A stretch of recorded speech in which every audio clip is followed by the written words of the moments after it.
Chaz, how's your hamstring feel today? I'm all good. In this part of camp, there's going to be bumps and bruises, but, we're trying to be physical, be tough, and also be smart at the same time to where we're healthy come game day.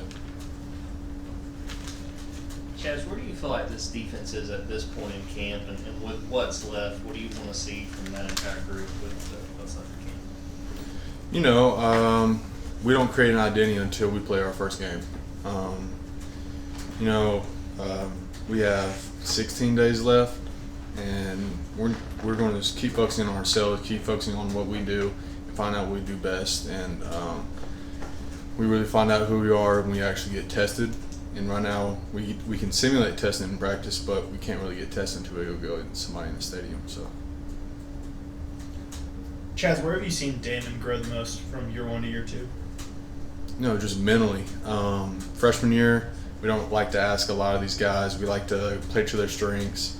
And now coming into his second year, we are asking him to be more of a mental piece of the team. We know obviously he can pass rush. He's got speed off the edge. But now we're getting him into, being better in the run game, be better in coverage, just expanding what he can do. Chaz, when Coach Hartley was in here, he was talking about Quintavious and how pleasantly surprised he was. What has stood out to you about him as he goes through fall camp for the first time? Just the fact that he was a quarterback in high school and he's playing DN and outside linebacker in college. He's got great size, great speed, he has power, and we just got to hone in on just finding his strengths and playing to them right now.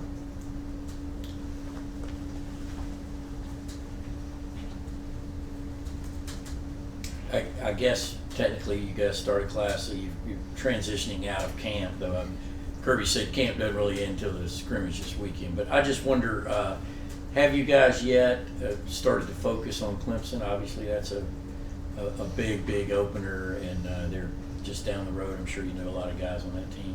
So that first, and then secondly, what is the level of anticipation about getting to that first game, and what kind of difference does it make in sort of preparing and getting through preseason camp? We like to focus on ourselves at this part of the season. We don't start preparing for Clemson really until the week of, but right now we're going against the best offense in the nation. We're getting better every single day and trying to simulate what we need to work on, find our strengths, try and find our weaknesses and work on that, working up into game week prep. And at this time, it's just all about the little inches. We talked about it today. All the inches add up to a win.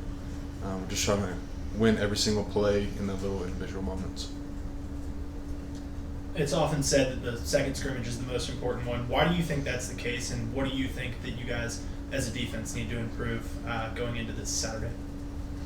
We always say that because we want to see growth from the first scrimmage to the second scrimmage. Obviously, we haven't the first scrimmage was the first time we put pads on since spring. That's a long time to go without live tackling. It's a lot of time to go without actually going into a game like simulation and going from last week into this week. We just want to see everybody be freer, be looser, play the game like how they want to play, and just be physical and tough and out-compete, out-hustle, and be everything that our defense wants to be. Why do you say this is the best offense in the country? I firmly believe we'll always have the best offense in the country.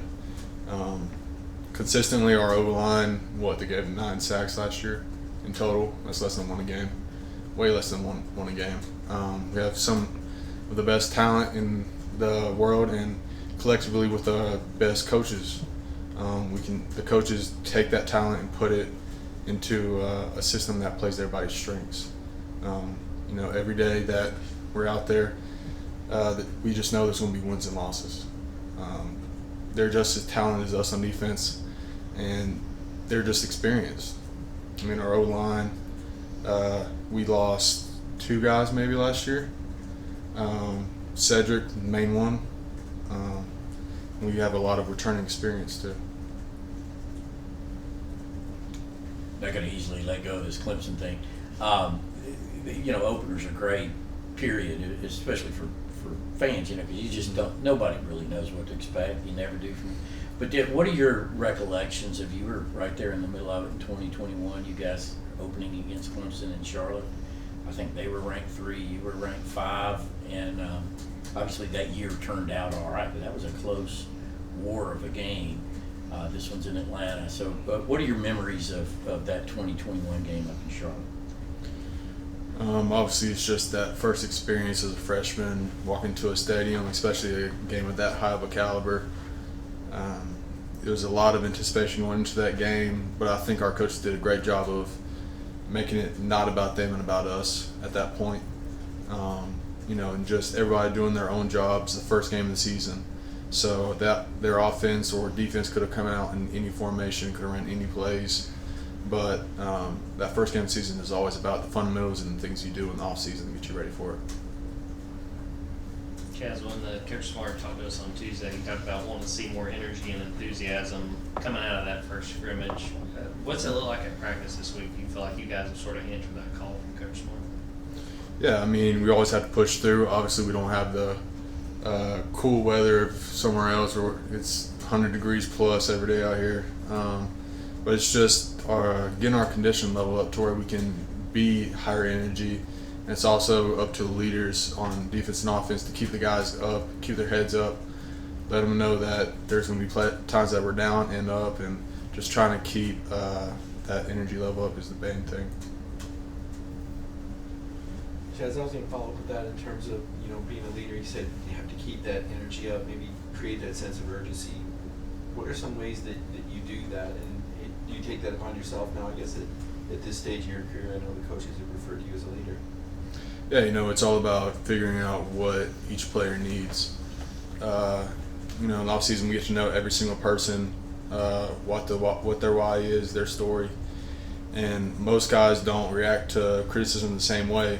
One of my guys could mess up, and one of them I might need to get on them, tell them that they need to do this, this, and this. Another one I need to be caring. I need to let them know that the next play he can make it better. He can make up for it. It's all about knowing who your players are and who your teammates are at this time, and just not trying to be the, I don't know how to say it, beat a nail.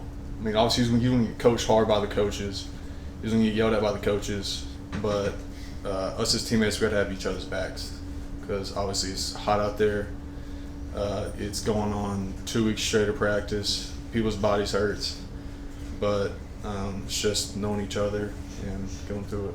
You're going to be a coach, you think, Chad? I mean, that sounded a lot like a coach up there. Is that something you consider doing after your career? I don't know yet. More questions for Chaz? All right, Chaz, thank you. Thanks, Chaz.